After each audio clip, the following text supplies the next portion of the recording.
When I was a little girl, I was crazy about my older half-sister. I wanted to do what she did and do things the way she did them. I would tag along everywhere she went.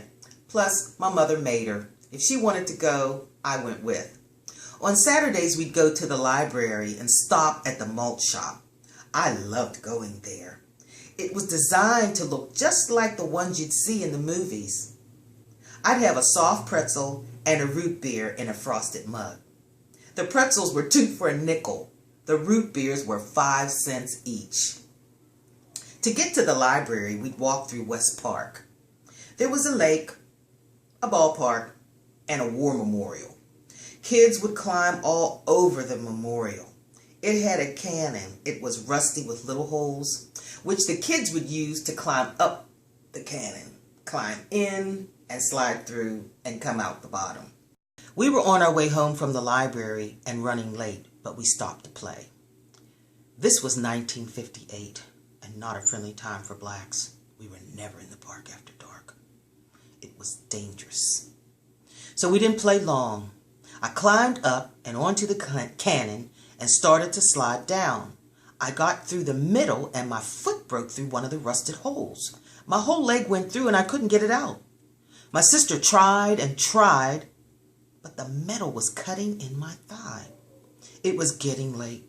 My sister told me she was going to get some help. She said, "Be quiet, don't be scared." I was so scared. Our house was 12 blocks away. She ran and walked as fast as she could to our house. I was so scared. I looked up.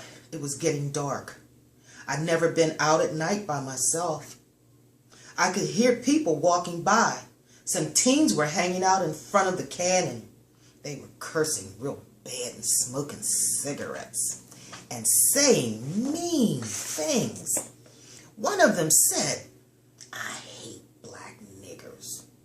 They should kill all of them." I was so scared. I was crying. I heard the teens leave.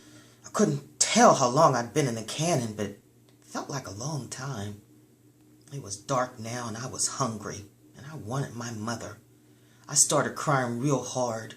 Some people were walking by, then they stopped. The woman said, "Listen, I hear crying." I covered my mouth. They walked on. I prayed the 13th Psalm. "How long wilt thou forget me, O Lord, forever? How long wilt thou hide thy face from me?" Then I prayed the 23rd Psalm. "The Lord is my shepherd, I shall not want. He maketh me to lie down in green pastures." My mother read them to us every night before she went to work. I talked quietly to Jesus. I knew he was my friend. I learned that from my mother. I looked out the opening of the cannon at the sky. I could see stars. I told myself they were angels sent by God to watch over me. Moments later, I could hear faint sirens. They were getting closer. Then there was a lot of noise and flashing lights. A light shined into the cannon. I looked up and I heard a man say, "She's in there." They used a tool to bend the metal and freed my leg. Then they lifted me out. There was a crowd of people, firemen and police. My mother was standing by the fire truck with some of our neighbors. She was crying, holding her arms out, reaching for me. Mommy looked so beautiful, her long hair pulled back in a ponytail. She was wearing a black and white polka dot skirt, a white blouse, and a yellow sweater. The policeman offered us a ride home. Mommy said, "No, we're fine." Mommy carried me all the way home. I love my mommy. Psalm 56, verse 3. "Whenever I'm afraid, I will trust in you."